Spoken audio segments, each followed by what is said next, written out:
ഇന്ന് വാരി കൊടുക്കുന്ന ശ്രീകുട്ടനെ ആദ്യമായിട്ട് ഒറ്റയ്ക്ക് ഭക്ഷണം എടുത്ത് കഴിച്ചിട്ടുണ്ട്. ഹായ്, നമസ്കാരം. ഞാൻ ഇപ്പൊ നിൽക്കുന്നത് എമിറത്തിയിലാണ്, ഇരിഞ്ഞാലക്കുട എമിറത്തി. ഞങ്ങൾക്ക് മുന്നൊരിക്കൽ ഇവിടെ ഫുഡ് കഴിക്കാൻ വേണ്ടി വന്നിട്ടുണ്ട്. അതുകൊണ്ട് തന്നെ അന്ന് കൺവീനിയന്റ് ആയിട്ടുള്ള ഒരു നല്ല ഫുഡും സർവീസും അതുപോലെ തന്നെ അത്യാവശ്യം നല്ലൊരു അന്തരീക്ഷമാണ് ഇവിടെ ഞാൻ കിട്ടിയത്. അതുകൊണ്ട് തന്നെ ഇന്ന് അത്യാവശ്യം ഒരു പ്ലസന്റ് ആയിട്ടുള്ള ഒരു ഡേയും അതുപോലെ വേറൊരു ഹാപ്പിനെസ്സും ലൈഫിൽ ഉണ്ടായതിന്റെ പേരിലാണ് ഇന്ന് വീണ്ടും ഈ ഒരു ഹോട്ടലായിട്ട് നമ്മൾ തിരഞ്ഞെടുത്തത്.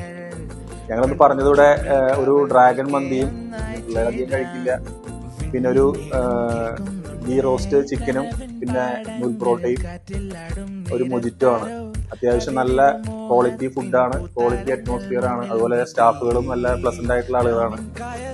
എന്തായാലും ഇനിയും വീണ്ടും ഫുഡൊക്കെ നല്ല അടിപൊളിയായിരുന്നു. ഡെലിവറി അധികം ടൈമൊന്നും എടുക്കേണ്ടി വന്നിട്ടില്ല. അത്യാവശ്യം നല്ല ടേസ്റ്റ് ആയിരുന്നു. അത്യാവശ്യം നല്ല ടേസ്റ്റ് ആയിരുന്നു. ഇന്ന് വാരി കൊടുക്കുന്ന ശ്രീകുട്ടനെ ആദ്യമായിട്ട് ഒറ്റയ്ക്ക് ഭക്ഷണം എടുത്ത് കഴിച്ചിട്ടുണ്ട്. അപ്പോൾ ഓവറോൾ ഗുഡ്. എന്തായാലും 5 റേറ്റിംഗ് തരാമോ എന്നറിയില്ല, എങ്കിലും 4.5 അബോവ് റേറ്റിംഗ് നമ്മൾ തരുന്നുണ്ട്. Okay, thank you.